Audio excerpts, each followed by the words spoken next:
destination for TV superfans, producing aftershows for over 300 of your favorite TV shows, interviewing celebrities and showrunners, and bringing you behind-the-scenes exclusives. All thanks to E! Entertainment's Maria Menounos, producer Kevin Undergaro, and internet leader Akamai. Now, let the buzz begin! Hey there, Muppets fans! Woo. Welcome back to AFTERBUZZ TV for the Muppets After Show. Guys, I'm so excited for tonight's episode. I'm your host, Zach Wilson. Tweeted me throughout the week, throughout the show. I've got Twitter and the chat roll going. That's Zach Wilson. Now let me introduce my fantastic panel back again this week. We're all here. Autumn Chiklis. Hello, everybody. I am back. I am Autumn Chiklis. You can find me on Twitter and Instagram at Autumn Chiklis. Hi, I'm Steve Kaufmann. You can find me on Twitter at Steve Kaufmann. That's Kaufmann. And for Mr. Style 09 in the chat, this one's for you. Hi, all my buddies. I'm Katie Cullen. You can find me on Twitter at Kiaxet. That's Kiaxet. We're also checking the hashtag tonight, ABTV Muppets. Okay, guys, let's dive in right into this episode because we've got some very special content that I've been promising for weeks. I know, I'm so excited. And it's time. And I just can't hide it. You guys know what it is, but there might be some other Henson properties being shown in a little bit. But you'll have to stick around. Can you tell me how like to a get classic. There? Yes, I can, but you have to wait till the end of the episode, like a classic Seacrest bit, right when we're back from this break. But we're taking a break to talk about the Muppets. Just go with it. We're taking a break Just for go the with purpose it. of the All right, entire so let's start up with the biggest storyline in this episode. It was pretty weighted in terms of like writing. There wasn't much of really an A story and a B story as much as two parallel. B plus stories. I guess thereabouts. Not in terms of like their ratings, just like they weren't. Neither one was really at the front of this episode. No, they were pretty evenly distributed. B for balanced. Hey! But waka waka. What wasn't balanced was the relationship between Scooter and Chelsea Handler. This was amazing. I have to tell you, I was not expecting it to go in that direction. No, Me neither. I was not expecting it to go in that direction. Scooter, what you doing? Although we did get a very sanitized Chelsea Handler this entire episode. Like, Yeah. that was what I thought. Like in the in studio segment, I was like, this is a really sanitized, straight to the lines Chelsea Handler, because Chelsea Handler's usually not talking like that at all. Well, what I appreciate about, I think, the joke of it is that she is so clean in this, and she kisses him, and it's like, whoa, you're very racy. It's like, okay. Yes, that is the Chelsea Handler we all know and of love. Course. Well, Scooter is such a repressed mama's boy. Yeah. That if we had Chelsea Handler cranked all the way up to 11 where she lives, his head would explode. Yeah, his head exploded anyway. Yeah. Obviously, she sends him the giant bouquet of flowers. I thought it was It could cute. be from anyone. It could be from mom. Let us pray it is from Chelsea. I thought it was cute the way that they like played into it, because you're right, they did sort of like set us up with like our TV expectations with I just want a lovable dork. Which, preach, by the way. Preach Chelsea Handler in the Muppets for this episode. That was so sweet. What she had, like, obviously it's not the reality, but that touched. Does every girl want Scooter? Is that what you're saying? No. No. Wait, women don't like dorks in real life? Dude, I want Uncle Deadly. He's the You best. might be going up the wrong tree. That's He what I is was. the best sassy gay friend. Oh, Okay. As long as I thought you weren't aware. No, I think. Honey, the fashion is coming. The fashion is coming. No, I know. This is the episode that made it like blatantly clear. That he's, That's it, but you know what? I don't. What a wonderful sassy gay friend he would be. The best sassy gay friend. Can you just hear that? What are you doing? I love the clothing line. I want it to be real, just so I can see the commercials. They have I want time. leggings from that clothing line with all the With flags. Sam the Eagle riding on horseback, shouting, "The fashion is coming." I have just a tribute to all nations, but mostly America. I am gonna miss Muppets 3D, namely for that.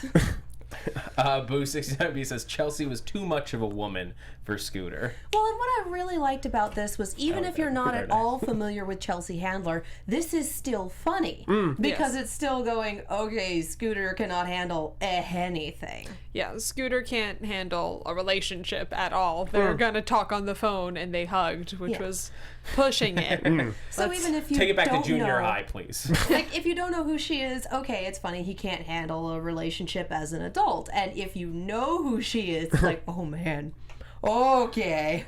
Yeah, very silly. But I really appreciated it because, like you said, it was kind of friendly to all viewers who might not necessarily... If this is like a family show, you know, everyone who knows Chelsea Handler is going like, it's funny because she is like the most like PC X-rated person right now.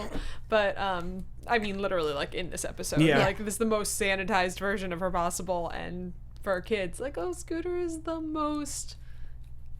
little child. Yeah. Well, that's something I think this episode did that we haven't seen really this season so far, is that this was the most, like, using a very sanitized version of a very adult thing, cleaning it up so far that it's a kid wouldn't recognize it. Because we had two in this episode. You had Chelsea Handler, what clearly was like, in a truly adult show would have been some very kinky things in the bedroom that drove he was like, I can't do this anymore, it's too far. And the cheating at trivia versus actually cheating on on Fozzie, which is what the story would be in almost any other show. Which is what the texting while you're out would be. Like they kept the beats and just changed the thing. Yeah. To catch someone's girlfriend texting secretly while they're out. Like most adult minds would go to like, oh, she's texting her actual bae. Yeah, but they figured out a way. I'm sorry, hold on. Wind it back. Her actual bae. Is that where most people's minds go? No, because they don't have the word bae in their mental lexicon. Not what I was Minus going for, but you know that's what I mean. That's a fair trope, isn't it? Okay, I might be alone. I feel like No. I mean, maybe if they're like in a corner going like, what? Nothing? Absolutely not. Like, sure, but I think usually if you're just texting someone, it's like, oh yeah, my mom, but can't secret figure texting, out how to do the whatever, or, Oh, right, my like, little brother needs to know the answer to this. Or, well, if we're talking like texting under the table, I mean, let's get one thing straight. If you're cheating at trivia night, I consider it as bad as cheating on your significant other. That is absolutely unacceptable to me. I have gone to a number of those kinds of trivia nights. Especially, hell yeah. But I can't do those kind of trivia nights because I assume the winners are cheating. It's like playing dice to do. Man. I went to one where you literally had to keep your own score and everyone was civil about it. Really? Yeah, because it was like a rapid fire where you had to just yell shit. I go to one in Southern California that has its own buzzers. Specifically, so it's game show style trivia that you can't cheat because you have 2 seconds to answer. I don't know. Is I just think Geeks it's Who Drink, or is That's that lit up trivia. I just think I'll it's give 'em the downright. All right, we're not talking about trivia. I just think it's downright barbaric if Becky were to be cheating at trivia. So I understand Kermit's concern. Well, because it's a minor thing, but that's exactly the point. Is it's such a minor thing it's such a dumb thing to be cheating over. Yeah, of course. You're cheating over basically $10. So what does that imply about the person? And then like, what else do they cheat with? Yeah, and I mean, obviously, the greater implication is like she's cheating on him as a person. And it was a fun little it's a fun little parallel for like kids or what have you. But the kids are just like, she broke the rules. I am like, she broke the rules. Oh, I am. Well, yeah, but you get like the 3rd and 4th level, and the kids are still very top level. She broke the rules. I did like that we went to Rolf's again. Yes. I want to go to Rolf's more. It almost like I hate it that he's so far away from the set. Yeah. But we kind of need the McLarens for this place, you know? Yeah. I mean, it's like the best, easiest comparison is 30 Rock. 30 Rock didn't have a bar that they went to. They had the set. Right. And that's where they lived, and that's where we live, because that's what it is, especially in this pseudo-documentary style that we're doing it in, at least for now. Who knows what's going to happen next year. I think this episode they kind of toyed with the idea of stopping. That the documentary style was only to bring us in, and then like we got 2 times so far where Kermit was talking to the camera, but he was actually talking to another person. Yeah. So they might be trying to phase us out of I feel like that was a 1-episode running gag. Yeah, I think that was just a fair gag. enough. But who knows? Who knows where they're playing? We literally are dealing with a creative retooling at this point, so anything could happen. It might be a musical when we come back. Can it please? I have no problems with this, mind you, but a documentary musical would be a little interesting. It would be interesting. Groundbreaking is the correct term here. I am up for it. It's the Muppets. I wouldn't be surprised if we got some more singing. Absolutely. Because we got some last week. We had some Josh Groban in there. We had a lot. We had the Rainbow Connection. We did.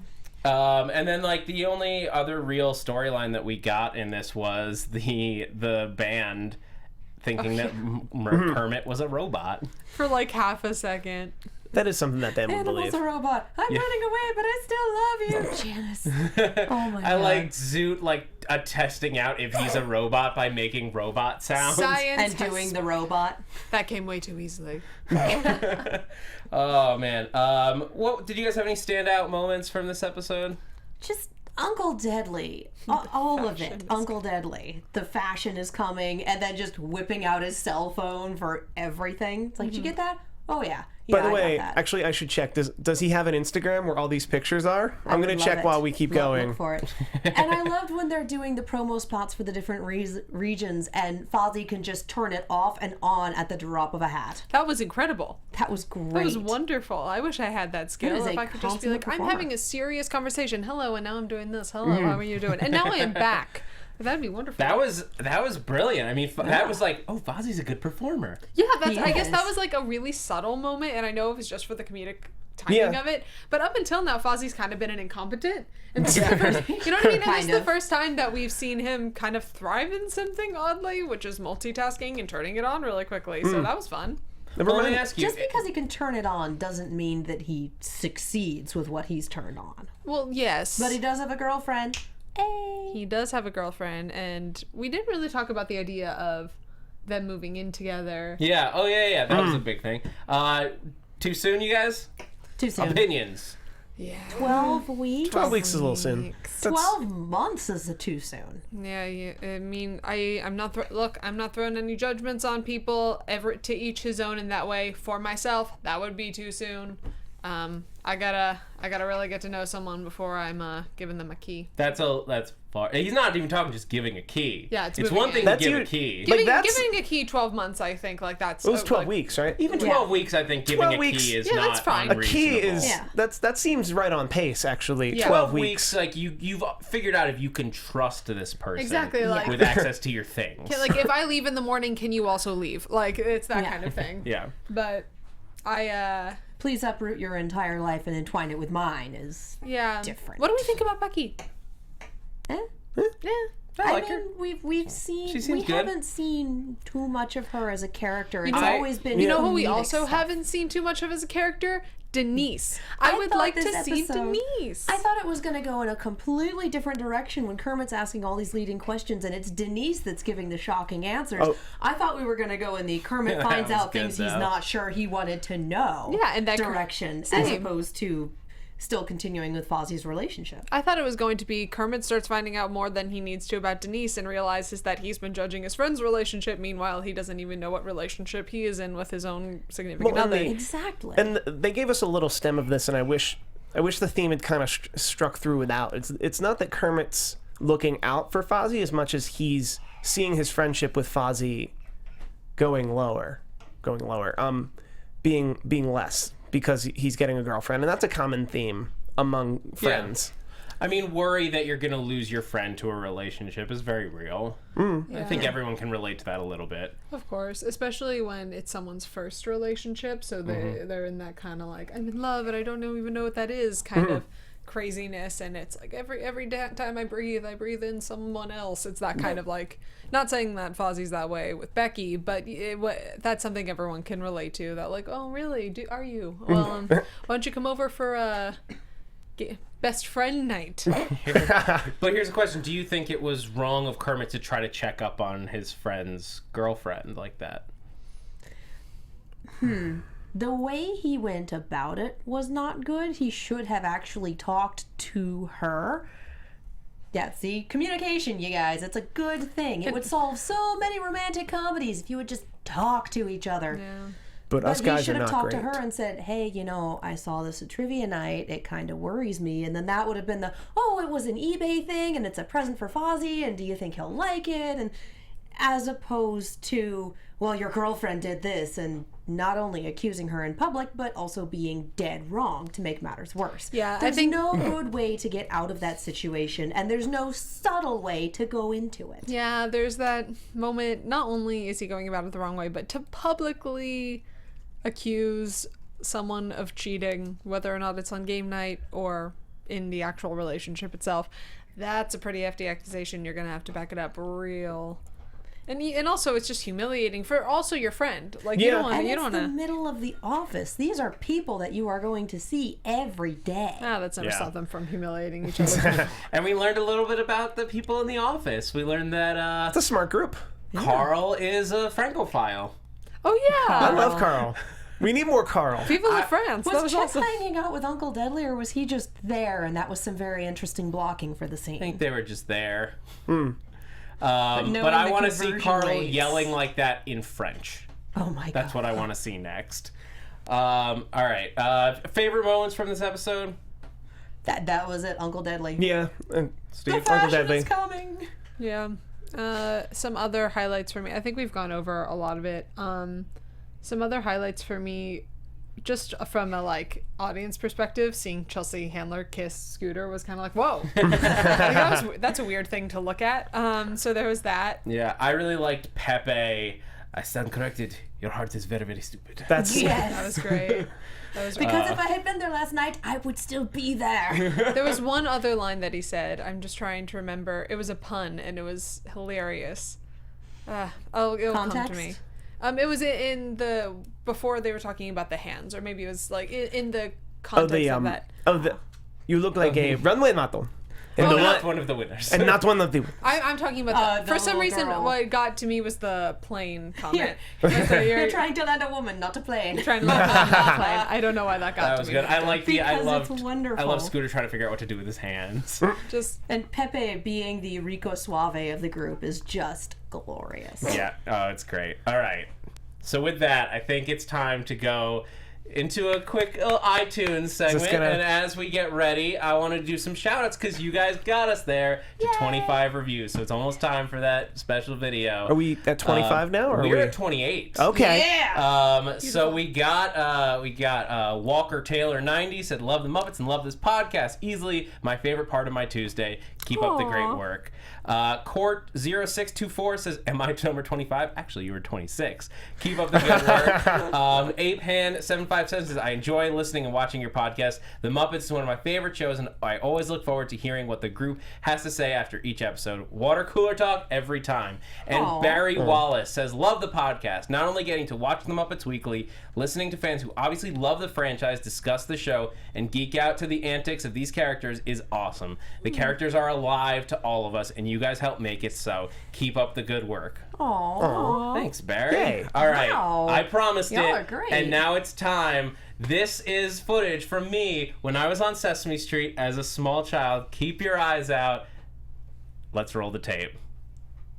Kids, they have skin, they have hair, but what do they really look like? We take you now to the playground where Telly, our monster on the spot, is standing by to show us a real live kid. Oh, good. Telly? Testing. 1, 2, 3. Is this on? I'm on. This is Telly, your monster on the spot, and I am here with Dominique. Yeah, who is a real live kid. You are a kid, right, Dominique? Yeah. Yes, I knew it. Well, there you have it, monsters. This is what a real kid looks like. Telly! Look. Telly! Hi! Hi! What? No. Now I'm showing everybody what a real kid looks like. See? But Telly, what about Elmo's friend, Sashi? Hi, Sashi. Hi. Oh, hi. See, Sashi.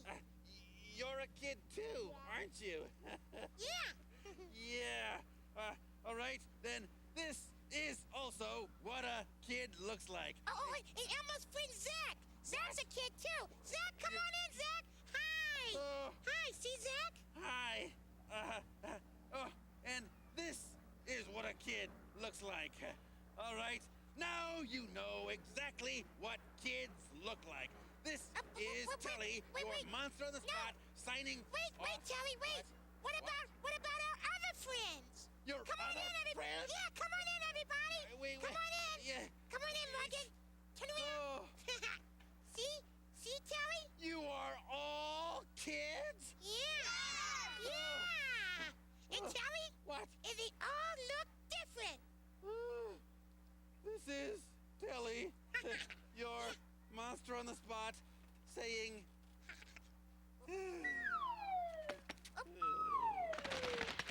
He's okay. So, there you have it, guys. That was glorious. Interesting thing. Go back, freeze frame on that group. This is the episode all about diversity and what it's like to be different. In that crowd shot of kids, I am the only white person. Oh. I represent the man in the episode about diversity. I hope you guys enjoyed that. Thank you guys for writing in. Adorable tiny child. Holy cow. Yeah, it's the mushroom cut, man. That hair. I think my gonna come back brother looked around. like that when he was 4 too. You look like there was a lot going on around you. I mean, That you weren't as even aware of the camera. We probably did like 20 takes of that. Look Really? Look at how many children. Oh, that's so real. We have that many kids in one place. It's just like, please be quiet. Please. So apparently I was really good in a lot of them, but not that one. Also, like, as a future lover of making television, I think I was like, oh, look at all the cameras and lights and stuff. Got real excited. All right. Well, I think that's gonna that's gonna do it. We got a Muppets poll, right? A couple people want to know who Phil was. Oh, did people want to know who Phil was? There are a couple people that they had. Did somebody have theories? Some said Phil Robertson from Duck Dynasty. That's at LISR009. Oh wow, that's a lot. And you think that it's either Phil Collins or Phil Coulson? I say Phil Collins. If it's Phil Collins, If it was Phil Collins, he would have joined in. I really hope it's about Phil to say. Coulson. I want that so bad. So are we sticking with its integration? It's either Phil Coulson or Phil Dunphy? I think it's Phil Dunphy. Probably Dumpy. Could it please be Phil Dunphy? If it was ABC. Coulson, he and Kermit would like be having tea together in the evenings when Coulson was home or something. And if it was Like it Collins, would be learn another song. That's not Coulson. All right. Well, I think that's going to do it for AfterBuzz TV's Muppets After Show. Thank you guys so much for joining us. Keep writing in those reviews. We want to see more of them. Until then, let's start at the far side. Katie Cullen. I'm Katie Cullen. You can find me on Twitter, Tumblr, and Instagram at Kiaxet. That's KIAXET. I am also on Snapchat at Kia Prime. Feel free to follow me there. I am on so many shows. Blind Spot's going to be up in an hour. We got a new episode tonight. Arrow and Star Wars Rebels are tomorrow night. And guys, Ruby is back. Our next episode is the first week of December. You guys can find me at Steve Kaufmann on Twitter. That is KAUFMANN. If we get the 35 reviews, I'm going to play Rainbow Connection as myself, Miss Piggy, and Kermit the Frog. So get ready for that. It's only 7 more. And yep. please, guys, I need to see that. Please. Live. Right, multiple. Hi, I am Autumn Chiklis. You can find me on Twitter and Instagram at Autumn Chiklis. Please send me a message and I will happily get in contact with you. Yeah, we love chatting Muppets with you guys Yeah. during the week. Keep sending it in. You guys can find me on Twitter and Instagram at @ZachWilson, ThatZachWilson, and a whole bunch of shows here after, including Agents of S.H.I.E.L.D., Doctor Who, and a bunch more. Until next week, I'm Zach Wilson, and thanks for geeking out with us. Woo. From executive producers Maria Menounos, Kevin Undergaro, Phil Svitek, and the entire AfterBuzz TV staff, we would like to thank you for listening to the AfterBuzz TV network. To watch or listen to other after shows and post comments or questions, be sure to visit AfterBuzzTV.com. I'm Sir Richard Wentworth, and this has been a presentation of AfterBuzz TV. The fashion is coming! The views expressed herein are those of the hosts only and do not necessarily reflect the views of AfterBuzz TV or its owners or principals.